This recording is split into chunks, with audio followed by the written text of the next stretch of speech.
exactly what you just said there, Jeff, is what makes President Biden, to me personally, just one of the most compelling people to have been in the Oval Office. That man's heart is on his sleeve, Mhm. seemingly every time he gives a speech.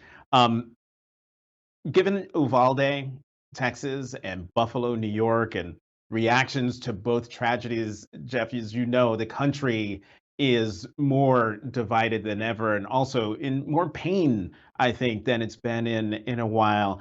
As a lead speechwriter for President Biden, you're not any longer, but you have been in that position. How do you write for the president in this environment? Is it possible to reach people in this environment?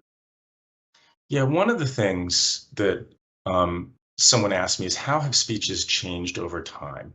And one of the things I said is it used to be that speeches were entertainment and everyone came out to see a speech. And so speakers were really speaking to a broader audience. So they were spending a lot more time persuading and a lot less time activating.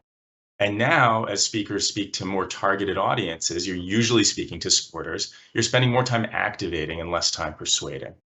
And moments of national tragedy are moments where you again get the broad audience, where people's political leanings become secondary, and you just get to speak to them human to human. And obviously, President Biden in his own life has had nearly unspeakable tragedy, and that becomes his touchstone in many cases for parents who are grieving. But it also provides an opportunity where everyone's guard is down and they're listening maybe a little more. And they want to know not what this means as a Democrat or as a Republican or as a Texan or from somewhere else. They want to know what this means as an American.